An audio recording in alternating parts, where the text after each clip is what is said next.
kelas kita pada pagi ini dengan bacaan Al-Fatihah. Auzubillah. Bismillahirrahmanirrahim. Alhamdulillah.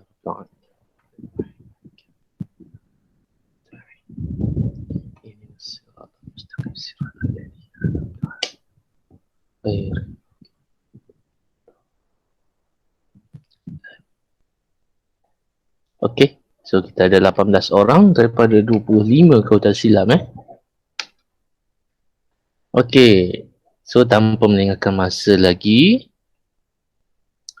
cikgu akan teruskan kelas pertama kita so sebelum ni memang ada clash dengan kelas lain. Jadi asalnya cikgu nak terus kepada bab 2, tapi apa kata kita tengoklah sedikit bab 1. Biasanya bab 1 ni cikgu suruh baca sendiri je sebab dia melibatkan pembacaan. Tak ada konsep lagi So nampak PowerPoint sekarang? Nampak Okey, so bab 1 adalah pengenalan kepada kimia. So kimia sebenarnya awak dah jumpa dalam sains menengah rendah PT3. PT3 tak ada dalam sains menengah rendah lah. Okey. Oh, ada gambar ni pula.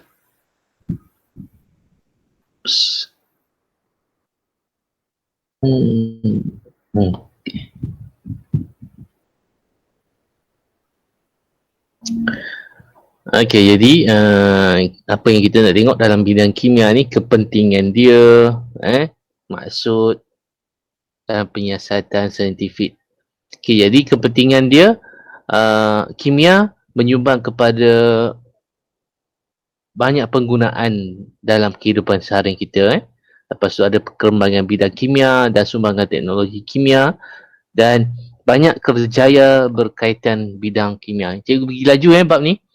Okey, jadi kita pergi seimbas saja untuk lebih lanjut, bacaan lebih detail ada dalam buku teks. Okey, kemudian kita ada penyiasatan saintifik yang mana rasanya semua dah maklum. Kita belajar dalam subjek sains. Ada penggunaan, pengurusan dan pengendalian radar serta bahan kimia. Kaedah saintifik yang ada hipotesis, pemboleh ubah, semua itulah. Jadi apa itu kimia? Kimia adalah satu bidang ilmu, bidang ilmu sains yang mengkaji tentang struktur, sifat, komposisi dan interaksi antara jirim. Contoh air. Air tu adalah dalam bentuk perkataan air. Kalau dalam bentuk formula H2O. Kalau dalam bentuk molekul ada 2 H. H. Lepas tu ada O, macam Mickey Mouse. Itu maksud struktur. Lepas tu sifat dia. Daripada ais, ais dalam keadaan pepejal, kan? Dia menjadi cecair. Rasanya semua dah belajar kan? Lepas tu jadi gas. Dan semua jirim. Apa pula jirim? Semua jirim adalah kimia. Maksudnya semua benda adalah kimia. Bahan kimia adalah kehidupan seharian kita. So awak boleh tengok di rumah. Di dapur terutamanya. Banyak bahan kimia. So bahan kimia sebenarnya bukan semata-mata bahan yang berbahaya. Biasanya istilah kita, bahan kimia ni macam bahaya kan? Sebenarnya banyak kegunaan bahan kimia yang tak berbahaya, yang banyak memberi manfaat. Seperti dalam makanan, pengawet, memastikan makanan tahan lama. Pewarna, ayam McD kelihatan sangat sedap, warna merah, itu sebab pewarna. Perisa, makanan menjadi sedap, stabil. Contoh sos cili, antioksidan, makanan tahan lama juga. Dalam pertanian, ada baja, racun serangga dan juga ada hormon. Dalam bidang perubatan, antibiotik bila kita demam lama biasa doktor bagi antibiotik, antiseptik untuk rawatan awal luka-luka kan, vitamin untuk badan kita, kemoterapi untuk merawat kanser, analgesik, apakah analgesik? Boleh Google. Tugas apa-apa saja perkataan awak tak tahu, catat dan terus buka Google, type analgesik. Itu sekarang mudah nak dapatkan info di hujung jari saja. Okey, dalam industri cat, cat polymer perkataan baru ya, ada kaca, seramik yang apa-apa saja bahan hiasan, bahan macam pinggan seramik tu macam kaca, tapi dia berasal dari tanah air, itu seramik. Deterjen, pernah dengar perkataan deterjen? Siapa tahu maksud deterjen? Sabun. Pernah. Apa? Sabun basuh baju, bukan sabun badan, sabun basuh baju. Alright. Dan kita ada pewarna alloy. Okay, alloy tak sama macam besi, logam biasa, alloy. Okay, so itu adalah gambaran dia. Okay, kerjaya berkaitan dengan bidang kimia. Okay, kita ada biotech, so perlu ada biologi juga lah kat situ. Ada farmasi, ahli farmasi yang dekat kaunter depan selalunya tu, Okay, so farmasi ni tak kurang hebatnya dengan doktor. Biasa kita lihat doktor saja, hebat doktor ni, semua tahu. Sebenarnya farmasi ni seolah-olah benteng terakhir, okay, yang cek ubat betul tak doktor ni ada bagi ubat sekian-sekian. Kalau dia kata ini budak baru ni, kenapa doktor tersilap bagi ubat untuk dewasa? Jadi itulah kegunaan ahli farmasi, dia akan call doktor kat dalam tu. Kadang-kadang doktor pun tersilap. Jadi ahli farmasi, pharmaceutical ni adalah bidang ahli farmasi dan doktor. Ada bidang nanoteknologi, okay, kosmetik, menghasilkan kosmetik macam-macam sekarang. Teknologi hijau, okay, teknologi yang mementingkan kelestarian alam sekitar kita, kan. So cikgu pergi laju, jadi awak boleh baca dalam buku teks bab 1. Okey, kerjaya berkaitan dengan bidang kimia. Guru sains macam cikgu lah. Okey, kita ada jururawat, doktor gigi, doktor dan pensyarah. Pensyarah tak ada gambar. Okey, dan chemical engineering, Tadi banyak bidang yang melibatkan kimia. Okey, so ini secara ringkasnya penyiasatan saintifik ni sama macam penyiasatan saintifik yang awak belajar dalam sains. Okay, mula kita membuat pemerhatian. Jadi awak kena tahu step-step ini selalunya keluar dalam soalan kertas 1 lah. Apakah step selepas membuat pemerhatian? Iaitu membuat inference. Apa maksud inference? Siapa tahu?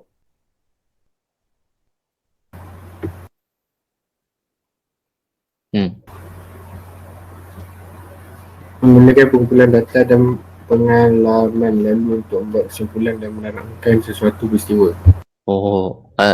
Baca buku teks, Okay, so inference ni secara ringkasnya sebab kepada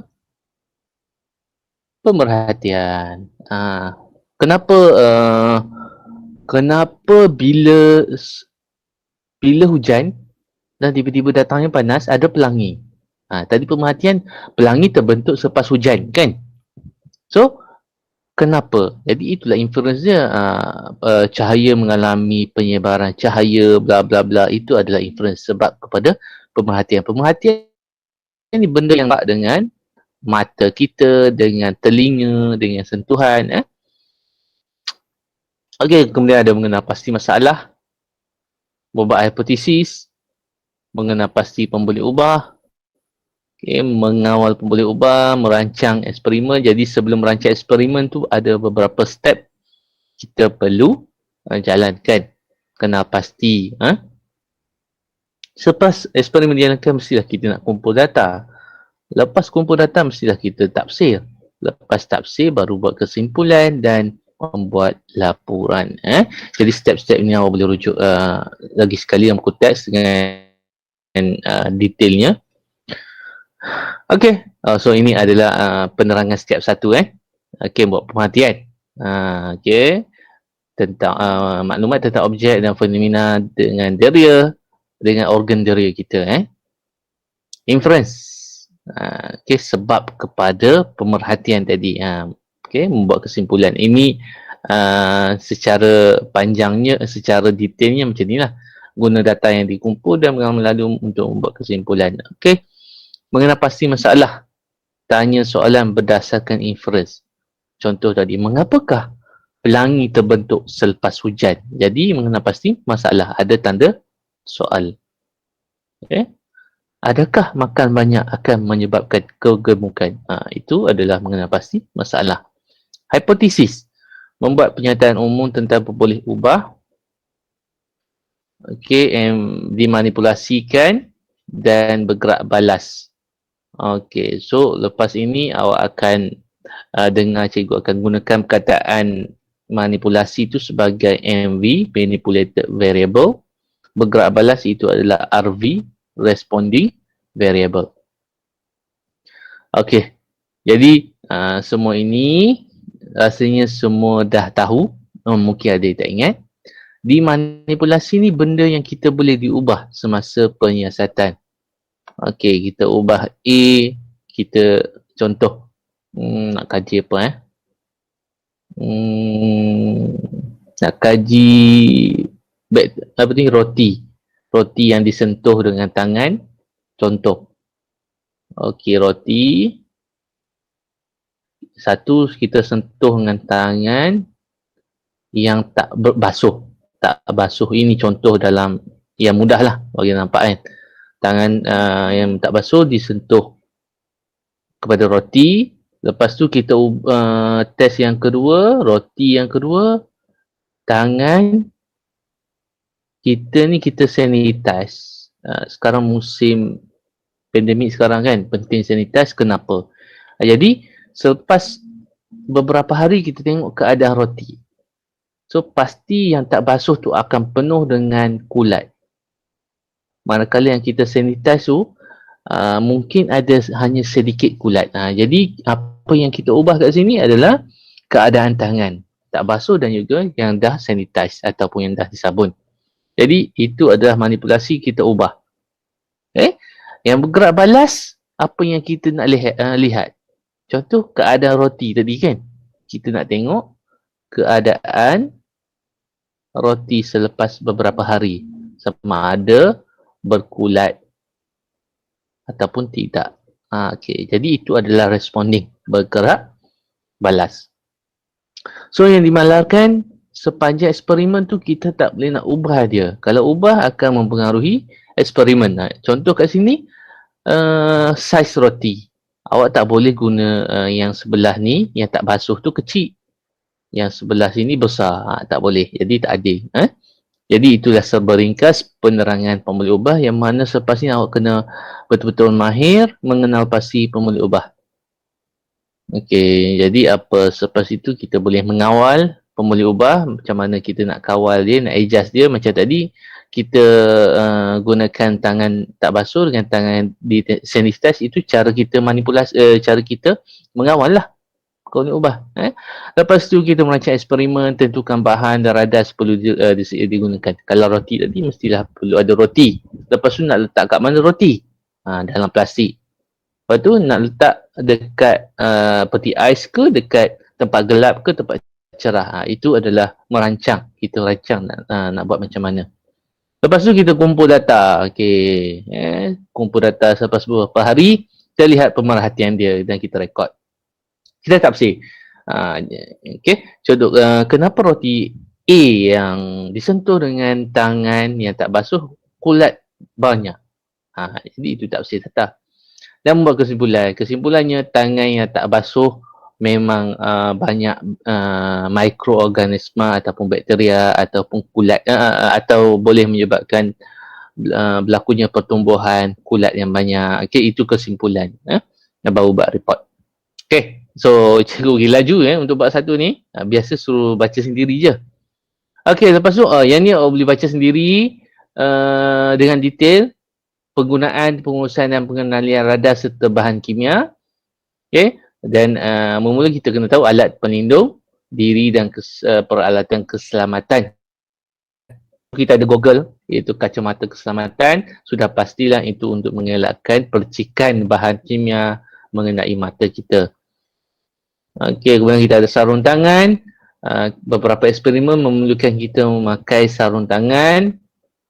Ada kasut makmal. Okey, tapi dalam makmal biasanya kita tak guna kasut makmal lah kan. Kita guna kasut sendiri. Tapi sepatutnya ada kasut makmal dan baju makmal, lab coat dan juga topi muka kalau melibatkan eksperimen yang menghasilkan gas-gas yang berbahaya. Okey, kemudian kita ada pancuran air. Boleh tengok gambar rajah pancuran air macam mandi tu. Pancuran air ada macam tu lebih kurang lah. Okey. Okey, ada eye wash untuk basuh mata, nama dah air mesti untuk mata. Okey, pencuci tangan, sabun, alat pemadam kebakaran ini semestinya ada sebab kita sentiasa ada pembakaran. Bukan sentiasa, ada eksperimen melibatkan pembakaran dan juga kebut asap kat belakang makmal tu kan. Okey, untuk eksperimen yang membebaskan wasap tu asap lah. Tapi kita panggil wasap beracun. Okey, so bagaimana menyimpan bahan kimia? Okey, bahan kimia yang nilai pH kurang daripada 5 dan lebih daripada 9 iaitu berasid. Ini berasid, asid kuat. Ini alkali kuat. Disimpan dalam kabinet penyimpanan khas dan kunci sebab sangat berbahaya lah. Asid kuat, alkali kuat ni menghakis. Manakala logam berat dan bahan toksik simpan dalam bekas khas senang terurai disimpan dalam botol gelap sebab yang senang terurai ni tak boleh kena cahaya. Okey, kita ada pelarut bahan reaktif. Ni ada eksperimen. Okey, harap-harap nanti tak adalah kita PKP perbanjangan sebab kimia memerlukan eksperimen untuk pelajar lebih memahami. Kita ada lithium, natrium dan kalium ni logam. Logam tapi kalau dia kena air siap boleh terbakar. Okey. Okey, perlu pesan. Okey, macam mana selepas kita buat eksperimen kita nak lupus. Okey, kalau asid kuat tadi, asid kuat dan alkali kuat, kita masukkan dalam bekas tutup dan label. Okey, pelarut dibuang dalam disimpan dalam bekas khas. Logam berat. Okey, lepas tu ada bahan meruat contoh alkohol. Okey, sisa pepejal tak boleh dibuang dalam sinki. Okey, so ini adalah antara yang perlu awak baca lah. Okey, dan last sekali adalah langkah pengurusan sekiranya berlaku kemalangan di dalam makmal. So ini juga awak boleh baca. Ini mercury bukan mercury. Mercury ada dalam termometer. Jadi mercury ni berbahaya. Sekiranya berlaku tumpah, maksudnya termometer tu pecah. Okay, terus maklum kepada guru atau pembantu makmal. Dan kawasan itu adalah menjadi kawasan larangan untuk murid. Okey, jadi ini pembantu makmal nombor 3 tu, bukan nombor 4. Akan menaburkan serbuk sulfur, serbuk sulfur yang berwarna kuning. Okey, dan bomba akan dipanggil. So betapa seriusnya kalau berlaku tumpahan mercury. Alright, so selesai untuk bab 1 dengan lajunya kita habiskan tak sampai 20 minit. Okey, ada apa soalan? Oh, sekarang kita dah 25, maksudnya semua hadir lah Semua hadir. Rasanya hari tu 25 Modul dah sampai, cuma tak cukup untuk 25 orang. Ada 20 saja. 28 dah sekarang Ramai betul yang non DLP ni. Okey, ada soalan untuk apa-apa saja awak nak tanya sebelum kita teruskan kepada topik yang lebih menarik, struktur atom.